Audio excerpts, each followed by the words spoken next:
Ani táto prosba nebyla vyslyšena a ten transport těch maďarských Židů šel rovnou do Osvětimi a bez selekce šli všichni do plynu. Jak němej a tupej byl svět, který nekonal. Prostě celá ta genocida jako by se světa netýkala.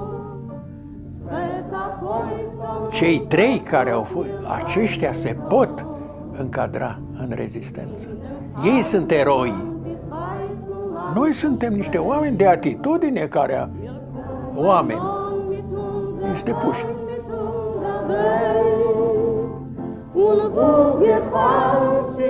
Măi, Marcel, așa niște lucruri frumoase, zice, păcat că ești evreu. Există aproximativ 100-150 de desene. Acolo s-a exprimat el, n-a putut să facă mai mult decât atâta.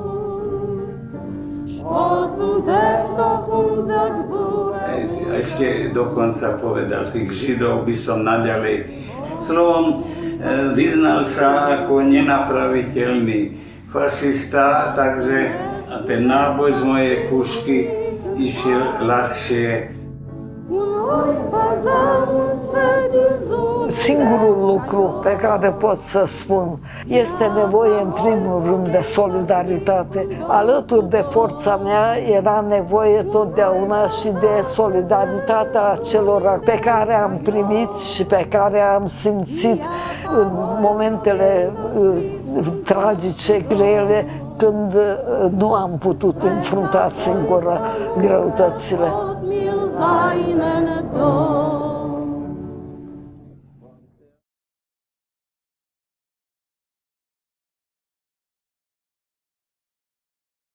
Hello, good evening. I think we are live now on the Facebook page of the Romanian Cultural Institute in Tel Aviv. My name is Martin Salamon. I'm the director of the Romanian Cultural Institute. Today we have a Q&A session after the screening, the online screenings of the documentary Gestures of Resistance. We make this project in collaboration with the platform The Future of Memory, founded by Olga Ștefan. Gestures of Resistance is a documentary film that brings together the personal testimonies of anti-fascist resistance in various forms of some of the last Holocaust survivors in Romania, the Czech Republic, and Slovakia. We will speak more about the movie together with Olga Ștefan, who is here with us. Hello, Olga. How are you? Thank you for having me. Thank you for accepting to collaborate, and together with Dan Romașcanu, who doesn't like to be called as a film critic, so I will say a good friend of ICR of RCI Tel Aviv, a contributor for our project. So Olga, please describe your platform, the Future of Memories, that you founded. I don't want to miss to say also that this project is dedicated to the National Day of the Remembrance of Holocaust in Romania, 9th of October, and is the second project of the ICR Tel Aviv. A few days ago, we also did made another project, and a theater performance, The Last Cigarette, Fondant's Last Cigarette. You can find the online theater performance on the Facebook page of the Romanian Cultural Institute. So now back to Olga Ștefan. Olga, welcome, first of all. Yeah, thank you very, very much to everyone for joining us. And thank you to ICR for hosting this event. The Future of Memory is a transnational platform for remembrance of the Holocaust through art and media in Romania and Moldova. And it was founded in 2017 And during that first year of activity, a film was produced, My Illusions, and this documentary focuses on the experiences, the personal experiences of some of the residents of the Căminul Moses Rosen, the residents of the Moses Rosen retirement home, let's call it, in Bucharest. And it is the only Jewish retirement home in the country. And there, some of the residents, one of whom unfortunately died this year during the COVID crisis, he passed away at the age of 94. In his honor, let's say, and in the honor of all of these people, we founded, I had the idea to found this transnational platform. And I worked with colleagues in 2017, an association called Asociația Quantic, to be able to really implement the vision of this platform, which through recordings, through art exhibitions, and through discussions with survivors and historians, through the production of films as well,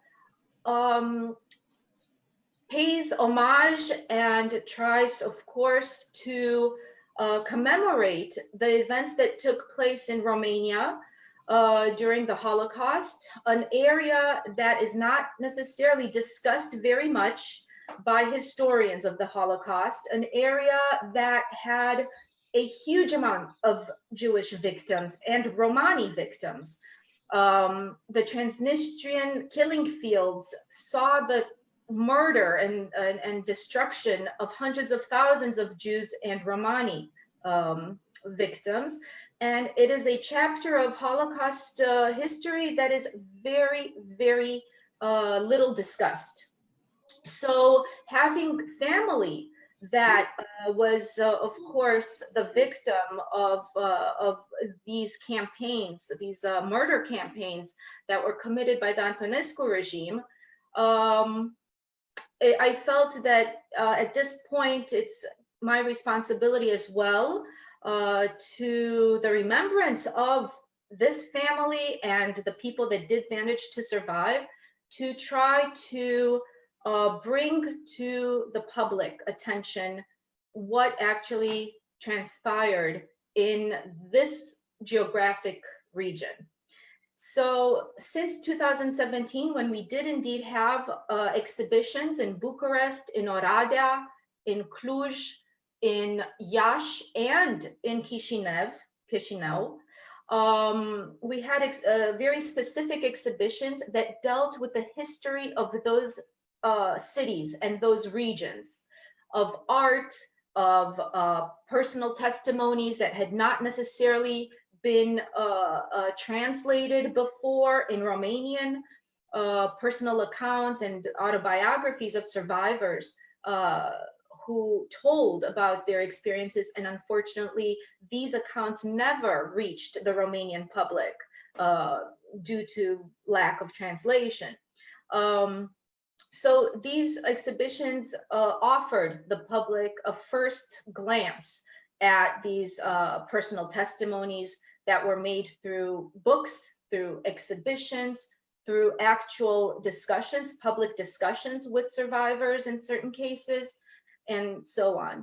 And after this first year of activity, and after the production of this film, which is, by the way, accessible online, everybody can see it if they're interested, we made a book, an actual book with texts, personal accounts as well of survivors and their artwork, or the accounts of the grandchildren of the survivors who tell about the memory that they inherited and how this memory and this experience of the family was transmitted generation after generation, and what this memory and this inheritance actually means for them, and how they deal with this past in their lives and in their identity. So these children and grandchildren also contributed texts about their family. And there's artwork and there's archival photographs in this book and so on.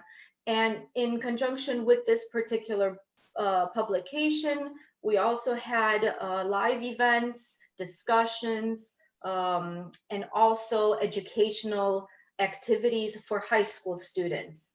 So in 2018, that was the first time that we started working with adolescents to try to raise awareness through the medium of art about this history in their own cities and in the regions in which they live.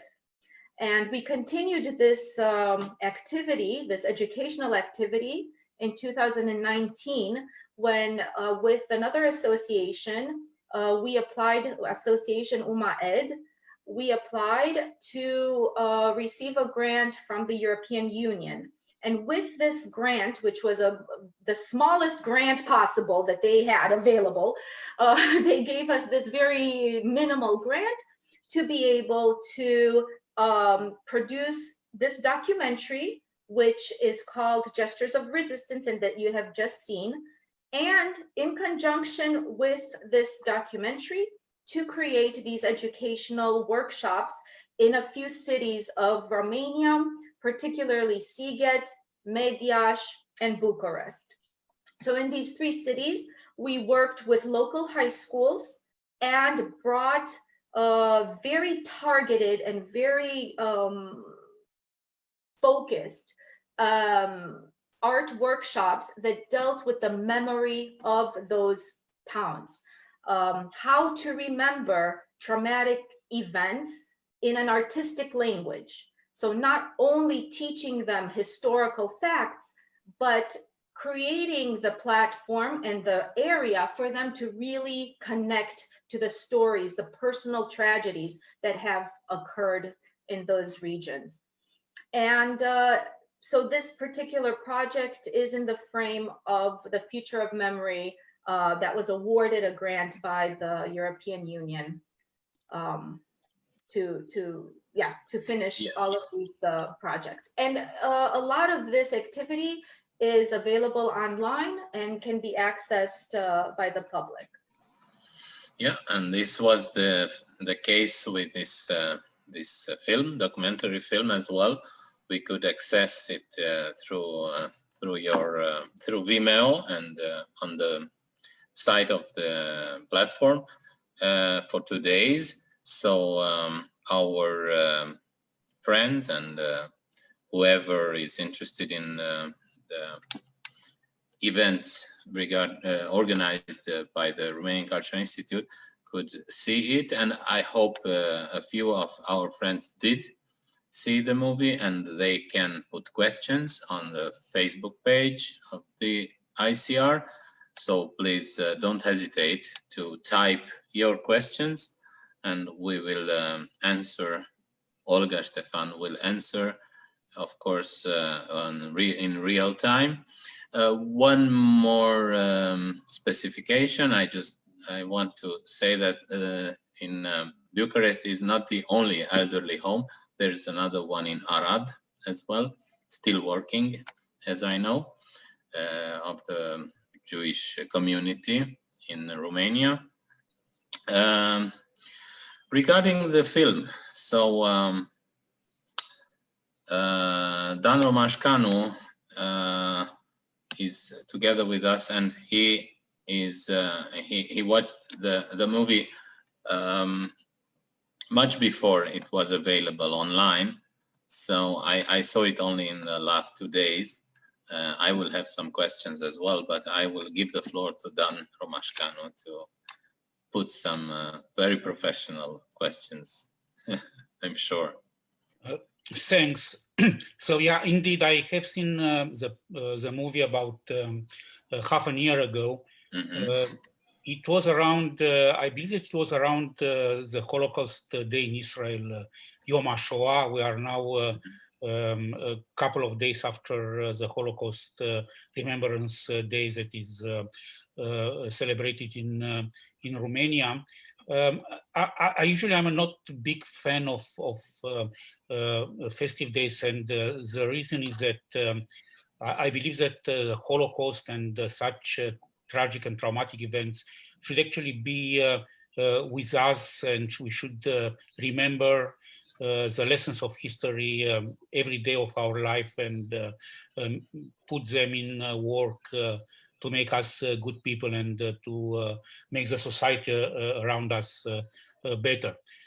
So I wrote about the movie about half a year ago, and probably some of my friends and the readers of the publications I'm contributing to have read my notes then. I was taken because this field of Holocaust documentary is very interesting. It developed in a very non-linear manner. So the world was kind of hit with stupefaction around 1944 or 1945, when the extermination camps were freed, and we had basically we had mostly newsreels at that point in time. And then there was silence for 2 or 3 decades.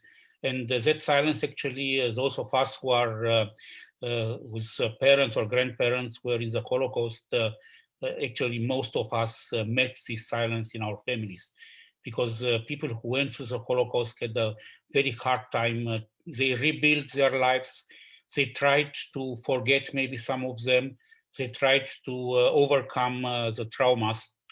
And it was only by the mid-80s when Claude Lanzmann started to gather the survivors of Holocaust and to get their testimonies.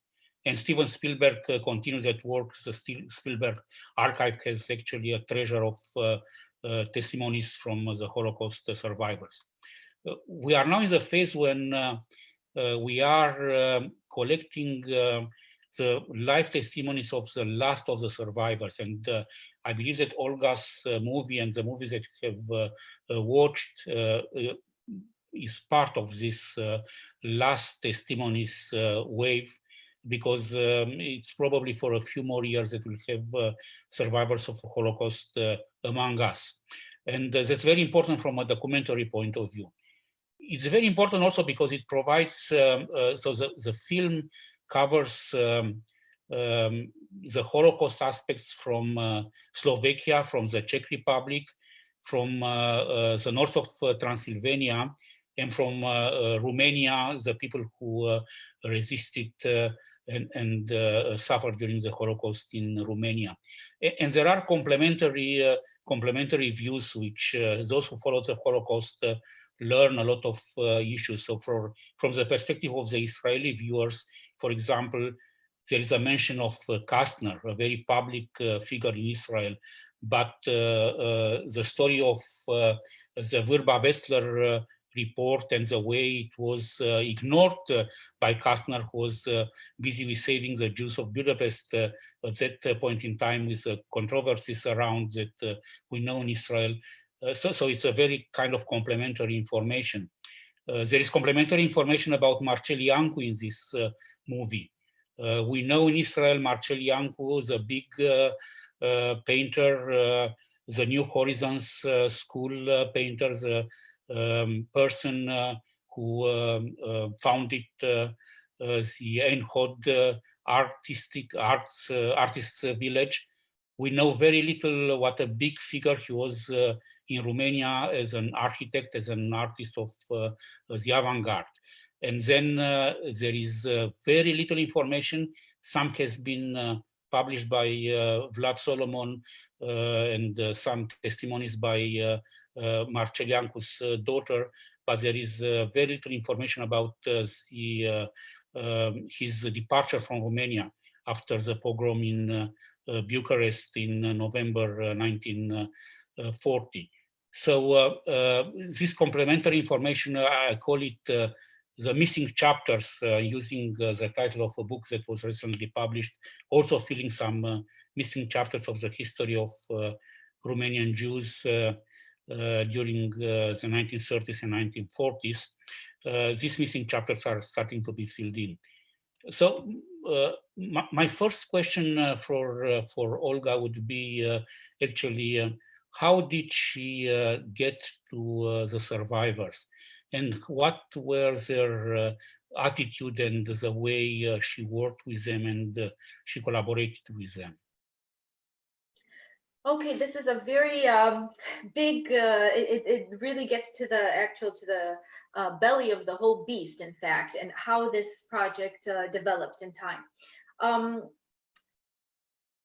The project had to have, of course, so coming from a technical perspective, it had to have a transnational angle. So in order to be able to connect the stories across various nations, I had to actually discover a figure that experienced this border crossing from the Czech Republic or from Slovakia.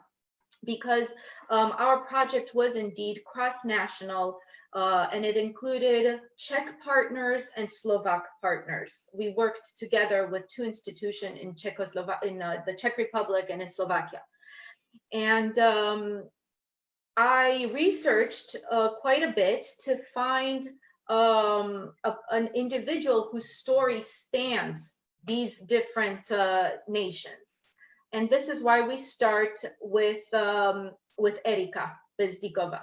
So her story, of course, tells us about her sister, who was a partisan, and who, through her story, the whole concept of resistance opens up for the public.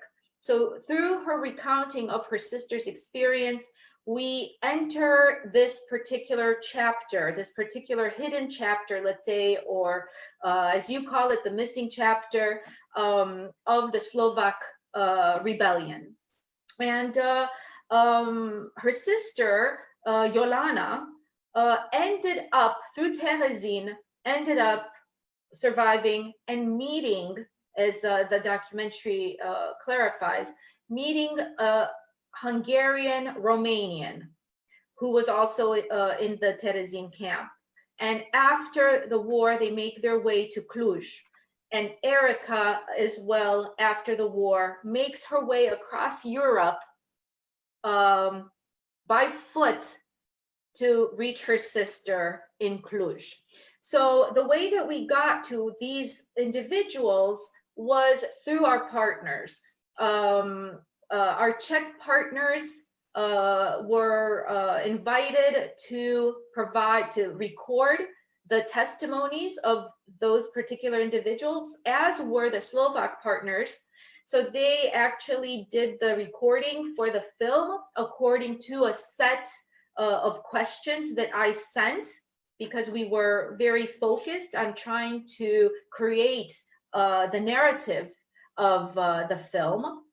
And these questions that were sent were then, of course, asked by our Czech and Slovak partners to the survivors, and then the film material was sent to us, and I started editing it with collaborators, with some editing collaborators. So basically, the story was created. There was a concept that was very clear in my mind, how I want to divide the film, the types of resistance that I want to discuss, to show the variety and the diversity of resistance during the war, and not only during the war, but what is also available to us now. Maybe, we hope, not armed resistance, but the tools that democracy offers us to resist the closing of societies. And that's, of course, the goal of the film, to discuss these types of concepts. So the way that we got to the survivors was also through our partners, for, of course, the Czech and the Slovaks. And the Romanians, it was through my personal research. I tried to focus on particular regions and a variety of different types of experiences of the Romanian Holocaust.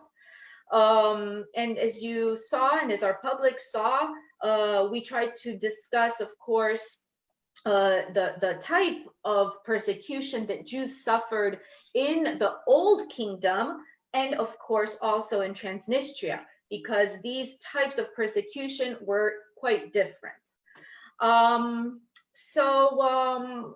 It was a composite. I guess this is what I would like to clarify, that the film is a composite of testimonies coming from different regions through the medium of different organizations that recorded based on a very clear concept and narrative structure that was maintained throughout. Yeah, the common line is the resistance against the Nazi regime, and this is what keeps it together, right? This is the common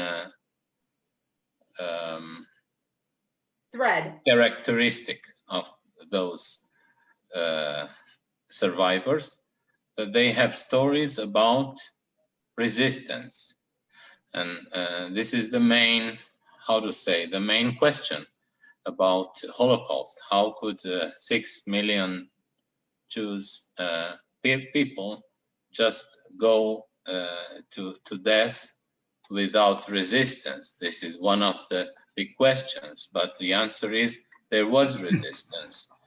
For example, the ghetto, the Warsaw Ghetto Uprising, and all these organizations that you presented. So this is the story of Holocaust through the stories of some people who didn't accept to go and to be slaughtered. Yes. If I may add here, there's another maybe missing chapter that I believe that Olga's film and the other activities actually help filling in, because in Israel we know a lot about when we talk Gvura, we say Shoah and Gvura, so we talk about heroism of Jewish resistance, and we know a lot about the Warsaw Ghetto revolt. We know something about the French resistance and the part of the Jewish franc-tireur in the French resistance. We know very little or nothing about the resistance in Eastern Europe, in Romania, and there were chapters and there were points of resistance that I believe that this film contributes to bring to light and to expose to the audiences in Israel and in other parts of the world. We have another question. Olga, you mentioned this film. We also have a question from somebody who is actually in the movie, Veronica Rosenberg, in the film. Hello. Hello, Veronica. She wrote a comment more than a question. If you excuse me, Dan, just for a moment, I will read Veronica Rosenberg's comment. Fortunately or not, we are now in a period of time when we can't travel and can't do things face to face. So I suppose this global tragedy could also be an advantage for events such as this one stands for. My question actually is a rhetorical one, because I suppose nobody can really answer. But if I'm not mistaken, I would be very happy. So the question is how this very special and documented film, achieved with a quite small financial support, haven't been presented in Israel at one of the institutions, let's say academic institutions, which pretend they are studying about the Holocaust. If somebody is able to answer this question, it might be interesting and helpful for the future promotion of Olga Ștefan's initiative and effort. Okay, so this is for Olga, this question, I suppose. Of course, I can answer. We did our part of the job to promote the film in Israel. Tell us about your collaboration with Veronica Rosenberg, born Rosinger, right? Exactly, yeah. So through my research, I live in Switzerland, and I actually had to find everything online. It wasn't as if I could go to Romania and start asking and so on. So really, all of my research was done online. I had to try to discover through online lists, for example, or through archives that are accessible online, the list, for example, of some of the deportees. And from the list of the deportees, I would get the last name and start searching for any remaining children or family or anybody who can talk to me about this person's experience. So it was a huge undertaking to try to find the contact information, to try to find the email, to try to find the phone number and get in touch with those people. And of course, after getting in touch, which took enormous amounts of effort and time, ultimately to, of course, get the equipment, find a camera person, go to Israel, and of course, start interviewing. So I managed to find Veronica Rosenberg online, her information, because she had come out with a book, in fact. And I only managed to contact her through LinkedIn because her email is not posted anywhere. And LinkedIn actually managed to help us with that contact. So we got in touch on LinkedIn, and the rest is history, as they say. And we remained in touch and discussed her father's experiences, and we managed to record the interview in December 2018. And what about the promotion of the film in Israel? Any hopes? Well, it's been a very difficult journey with that. I've submitted the film and requested the possibility of screening it in Israel, and it's been very discouraging, I have to say. And some people, I think, had reservations because of this geographic region that might not necessarily be quite so much on their agenda. And otherwise, I actually don't have much feedback to offer. I sent through email again requests to universities if they're interested in screening the film. But I have no feedback. I have to say, I have the same experience. Actually, except the special institutions that are mainly focused on Holocaust research or Holocaust subjects, let's say so, the general public, the film festivals or the theaters, or the publishers, book publishers in Israel are not especially interested in Holocaust subjects, not, at least not as others expect Israelis to be interested in it. Yeah. The reason I can't tell, I can only guess, but maybe Dan knows more about this as an Israeli. Well, that's probably the topic of another very interesting discussion about Holocaust saturation. And there is something related to the education, as there is something related also to the fact that some communities were more agile and habile in the past to promote their histories than the Romanian community in Israel. But as you said, it's a topic of another discussion, and maybe with the help of Yad Vashem, or maybe with the help of some of the television chains, who actually promote these materials around the Yom HaShoah in Israel, maybe things can be done and moved ahead. Because the film is certainly worth being viewed by a broader audience, and especially by a broader Israeli audience, because it brings a complementary view of things that we know in Israel, but actually they have multiple facets that are not that much known here.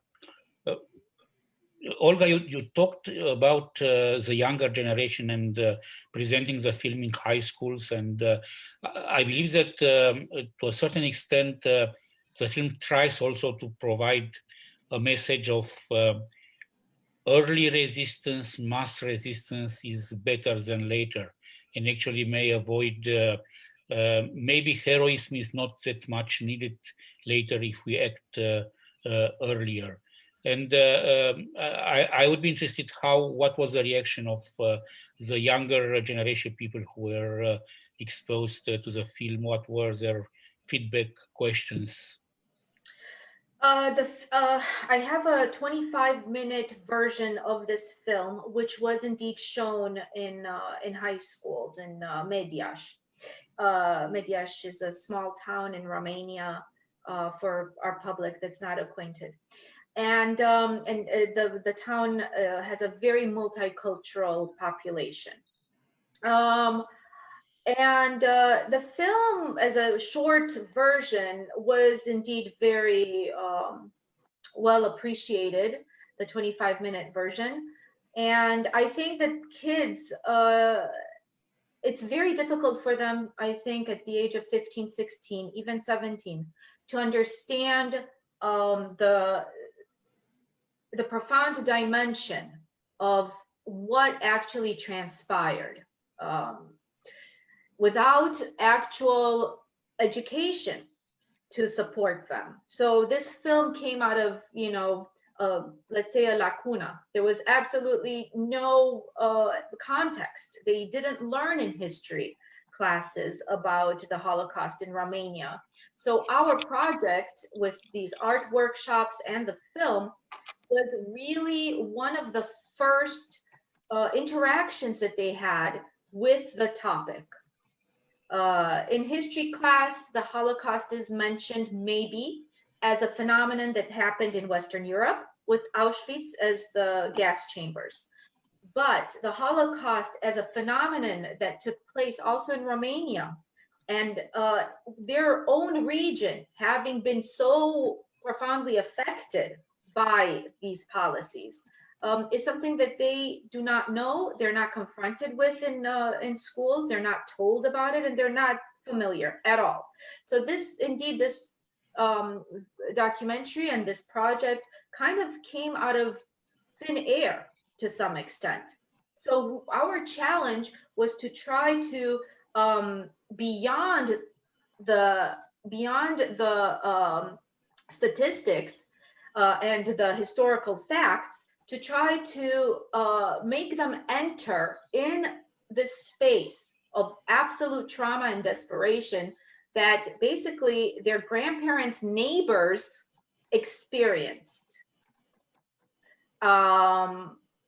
So they did feel, so those kind of emotions and those kind of sentiments, of course, were brought out in them. But there's so much left to be done in terms of actually teaching the historical facts to back up the emotional elements and the emotional aspect, which our workshops did. And this history, of course, you can't teach it in 2 weeks, 3 weeks. This is something that needs to be owned by the authorities in Romania. It needs to be a part of the curriculum.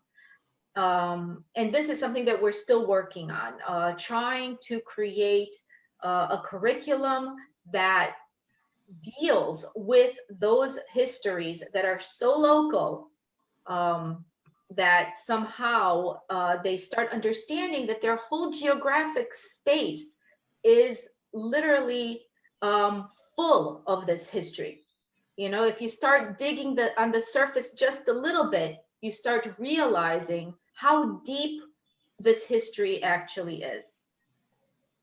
So we tried, for example, in terms of workshops, we tried to lead them through the geographic area of places that had been lived in by Jewish families before being deported.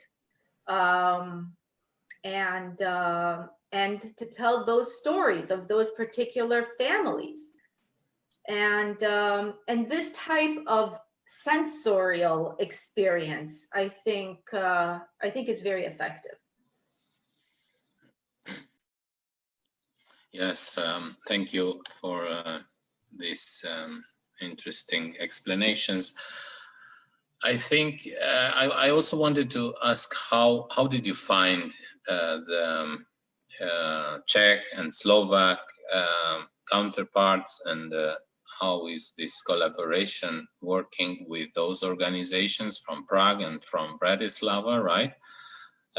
Because more or less the Romanian side of the story, the personalities, we more or less know them, but it was interesting to see also the other side of the story from Czech Republic and Slovakia. So how did you find them, the subjects and the organizations? I suppose they found them. So we have one of the partners that we have is an organization called Post Belum, which is located in Prague, and their mission is to record basically testimonies of victims of communism and the Nazi regimes, the fascist regimes. So they've been indeed doing this type of activity, recording the testimonies of the survivors of both totalitarian regimes. And when I proposed to them this movie, this collaborative movie, I clarified to them specifically what I'm looking for. From the beginning, it was very clear to me what I wanted to achieve. And I presented them with the concept of the narration. And then they permitted me to enter their database to search their hundreds and hundreds of testimonies for a person who might fit the type of individual that I needed in order to start the concept in a appropriate manner. Because as you can see, Erika Bezdikova is that person that leads us to all of the different types of resistance that are presented in the film. And she also links Romania with Czechoslovakia through her. Exactly. So for me, this was sister. Exactly. So I had to find that very particular person who can guide us along, basically. And this was the collaboration that we had after I determined that Erika is that individual who's going to give the start to the film. I then, of course, worked with the Post Belum Institute to have her interviewed specifically for this documentary with the questions that I sent them, so that the narration is very clear throughout, and that she present us with the story of her sister, not necessarily her own, because her sister's story is actually absent from any sort of testimonies. So her sister has not been recorded speaking about her own experience as a partisan. And this is, in fact, the first time that her sister's experience is recounted. And it's recounted by Erika, who tells us how she managed to cross post-war Europe and reach Cluj, and the experiences that she had there. And of course, we see that the the story of her sister is very much mediated by her own understanding and her own subjective view of her sister's experiences. She doesn't also know exactly what happened. So there's layers and layers of storytelling and subjectivity that makes it still a cloud to some extent. But at the very least, Jolana exists for us. Otherwise, she would have been completely disappeared in history. At least in this way, Jolana still somehow exists for us, and her effort with the resistance is somehow consecrated because she herself never got the chance to talk about it or to write about it or anything. Yes. Sorry, I wanted to ask why exactly Slovakia and Czechia, and what happened with, let's say, Hungary, Poland. These are there didn't exist such partisan resistances, or Yugoslavia, for example. Yeah, no, Yugoslavia had a lot of partisans. Yes, exactly. It's a chapter that's very well documented in history about the Yugoslav partisans. I was fascinated also by the fact that the Slovak rebellion is very, very little present in history. And it's yet something that's extremely important, and it's a type of victory. In fact, it's a type of victory, not a permanent victory, but it's a type of victory of the partisans that lasted for about 3 months.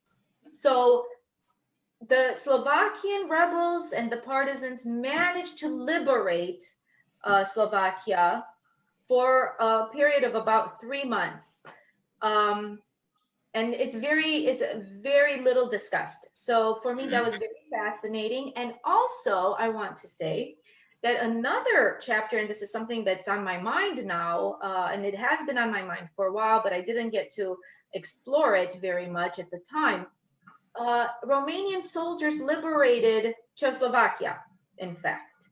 So many Romanian soldiers, after 23rd of August 1944, when Romania was liberated, they went to Czechoslovakia, the Czech, Bohemia, and Slovakia, and liberated these countries, helped liberate these countries. And this is also a chapter that's very, very, very seldom discussed. There are monuments and monuments in the small villages of the Czech Republic and Slovakia dedicated to the Romanian soldier. So, this is something that I think is a very interesting field to research and to discuss. And for me, it was fascinating. So when we did apply for funding, I felt like these two countries really deserved a little bit more highlight. I think the stories of the partisans and the anti-fascist resistances, mainly in Yugoslavia, but also in other countries, had their time of, they were told during the communist regime, more or less, without the Jewish side of the story, the Jewish part, component. After 1989, after the fall of the communist regimes, these stories were somehow came out of fashion, because it was something like story of communist heroism, and this wasn't fancy anymore after in the 90s, in 2000, after the fall of the communist regime. It was important to show the victims of the communism also in Romania, in the memorial of the Sighet prison, of Pitești, and less those places where many Jews perished as communist sympathizants, but as anti-fascist resistance, just like Târgu Jiu, for example. And I hope these stories will be told in the future more and more. And I know that your future project is connected somehow to this. Tell us about more about your future plans, Olga, please, and about your platform's future plans and goals. Thank you. Yeah. So because I am interested, and this is a first step towards the topic of resistance and anti-fascism, I've been delving further into this area. And as our public can also see in the film, there's two testimonies of the children of survivors of the Vapniarka camp. And indeed, Vapniarka was the quintessential anti-fascist concentration camp in Transnistria, because many left-wing intellectuals and artists and thinkers were imprisoned there. A lot of them, not the majority, but a lot, were actually deported from Târgu Jiu, as you mentioned, and other communist jails from Romania, from the actual country, the old kingdom, as they called it. So they had been imprisoned in these jails as communist or anti-fascist activists. And when the time came, they were deported to Vapniarka. So about 600, maybe 500 of the prisoners in Vapniarka came from these communist socialist prisons and camps. And this is a very interesting topic for me, also because of the communist regime's attitude toward Vapniarka and toward the prisoners of Vapniarka after 48, and also about the memory of Vapniarka after 89. As you mentioned, once the regime changed, once the revolution in Romania, of course, took place, and acts of socialist left-wing communism became, of course, anathema to the new democratic regime. Also, all of the heroic activity, which was anti-fascist activity, not necessarily only communist, became also a topic of erasure, to erase and to eliminate from Romania's history these aspects that were directly associated with communism, although they were not only and exclusively communist. Right, right. We have some further questions from Gadi Benițac, Vere Tohar, and a few more. So I will read their questions just to keep the question and answers format of our event. Gadi Benițac, how do you explain the fact that all the 5 gestures of resistance from Romania are done by Jewish persons? And if you know any other acts of resistance, armed resistance against fascists in Romania?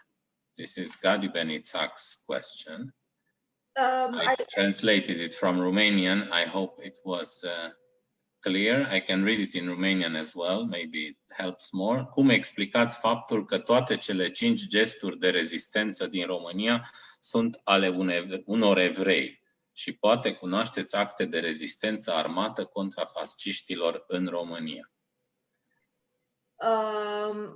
So this movie is actually about Jewish anti-fascist resistance. I didn't, as it's very clear, I hope, for our public, I didn't include resistance from, for example, Christian French, and as somebody mentioned earlier, there was, of course, a Christian anti-fascist French resistance that was carried out by the French Christians. And also there was Yugoslav resistance that was also carried out by Christian Yugoslavs. Or Greeks, very much. Exactly. Yeah. So there were Christians, of course, that were implicated in anti-fascist resistance, as well in Romania. The communist apparatus was, I think, as we mentioned earlier, was in Târgu Jiu. They were jailed in Târgu Jiu, and they were Christian. Gheorghe Gheorghiu Dej, Ceausescu, so many others that were Romanian Christian. Actually, the Greek resistance continued after the Second World War as a civil war, right? That was 1947-48. So these are national resistance movements and partly Jewish ones. Linternari, I suppose. Did you find out about resistance of other youth movements or youth organizations, but HaShomer HaTzair, others than Shomer HaTzair? No, not cross-national groups. However, and not youth groups. However, there were, I think there's like three youth movements, Jewish youth movements. HaShomer HaTzair is the socialist one. There are others. One is more religious, and then there's one that's maybe cultural. I forgot their names, I have to admit. And these are youth movements that are like the Scouts, basically. Similar to the Scouts for the public that's not familiar. So the other ones were not quite as active. The HaShomer HaTzair was extremely active, also because it was very well organized in all of these countries. It was a very well-founded organization, cross-national organization. And the socialist ideals behind HaShomer HaTzair inspired the youth with a certain level of more than energy, kind of like a spirit of defense. Actually, that's the term. In fact, the defense of the people. And we even have a song in the documentary. It's the Shomer song that is sung, and of course that speaks about this spirit of defense and Jewish strength and power, as opposed to the image of the Jew that goes like a sheep to the slaughterhouse. To the slaughterhouse, exactly. So this spirit of the Shomer was very important to activating and to mobilizing the youth in the defense of their communities and their families and people. Vered Tohar asks a question about, from your point of view, what is the power of collecting testimonies via filming, and is there any special characteristics of filming in the 21st century in contrast to previous documenting projects of Holocaust survivors? Wow. Okay, so first let's take it one step at a time. The first question is, what is the benefit of filming? Yeah. The power of collecting testimonies via filming. as opposed to, let's say, other media. I would imagine that probably, yeah. Okay, that this person refers to filming as opposed to audio or art. Written documents. Well, filming, of course, being in direct relationship with the image of the person, you know, there's nothing more powerful than that. To hear the person speaking and their tonality and their facial gestures, and these things are extremely important because it is the entire person that's preserved with all of their mannerisms maybe, and the inherent identity of that person is recorded is recorded on the video. Of course, it's extremely important to have written testimonies as well. Those allow us to explore those experiences with a larger imagination. It opens up our ability to imagine certain scenarios in a way where we wouldn't be able to with a very specific image. So, of course, the written word has its benefits as well. It definitely opens up our imagination and our senses too. But in terms of actually preserving the identity of an individual, I find, of course, the filmic mode the most important, especially knowing that these people are going to evaporate and disappear. If I may add just one observation here, it's probably, as you say, it's probably like our last opportunities of collecting direct testimonies from those people.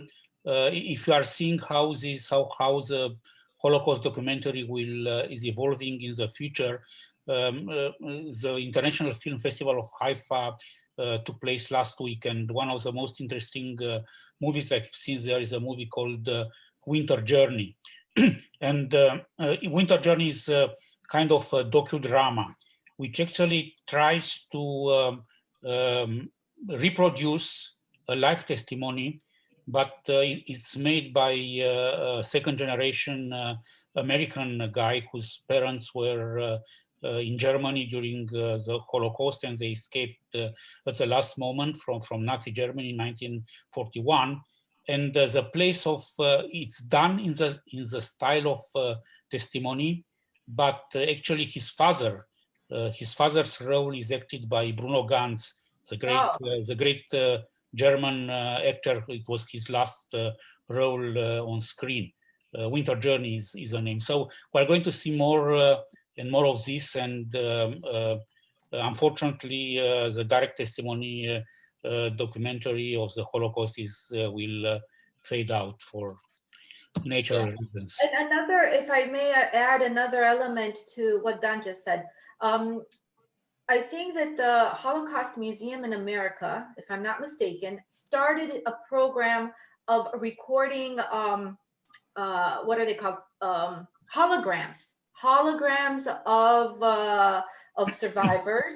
And these holograms, of course, to be used in the future in a variety of different exhibitions and in a variety of different documentary films. I'm not exactly sure exactly how they're going to be used, and probably they don't know exactly how they're going to use them, but the exhibition element is going to be an integral part of exhibiting these holograms.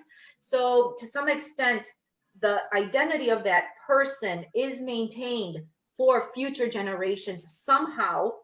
And also, I think that a lot of archival material, films are probably in the future going to have to rely almost entirely on archival material in order to tell these stories, because indeed, as Dan and as it's obvious to all of us, these people are going to disappear. So we're no longer going to have anything to offer except for existing recordings after they perish, and these existing recordings will eventually start being called archival material. Yes, so the second question of Vere Tohar, quickly, because we are close to ending. Actually, we we were supposed to end a few minutes ago. Is there any special characteristic of filming in the 21st century in contrast to previous documenting projects? So I suppose the 20th century. What is new? You just told us about hologram. This is for sure, it's a new technique, but maybe also how you compose, I don't know, techniques and how you pick up your subjects, because now it's more difficult to find survivors than 20, 30, 50 years ago. Veronica Rosenberg, again, she writes some comments, and I think I will end with this, with her comments. The fact mentioned by the lady Erika were the facts mentioned by Erika were in a way new for me, though I saw the movie in May 2018 in Bratislava. I'm referring to the fact that the Allies were warned and invoked about their chance to prevent, at least by the end of the Second World War, the transfer to Auschwitz of Jews in Hungary and Transylvania. They were asked to destroy the existing railway lines, but as she said in her testimony, there was no reaction. And the second comment, something about the trial where Alexandru Elias, Zichrono Livracha, has been involved himself. I must mention, Veronica Rosenberg says, I must mention with admiration and regret that Mr. Elias could no longer participate in the second interview and could no longer convey important and particularly sensitive and profound testimonies about the events he went through. A pious thought in the memory of those who are no more, Alexandru Elias, and if I'm not mistaken, Mrs. Iancu, right, daughter of Marcel Iancu. They perished in the meantime. I want to thank Olga Ștefan and Dan Romașcanu for participating in our Q&A session. Stay tuned to the Romanian Cultural Institute's online events. See you next Thursday. Thank you very much. Good evening to everybody. Thank you. Thank you.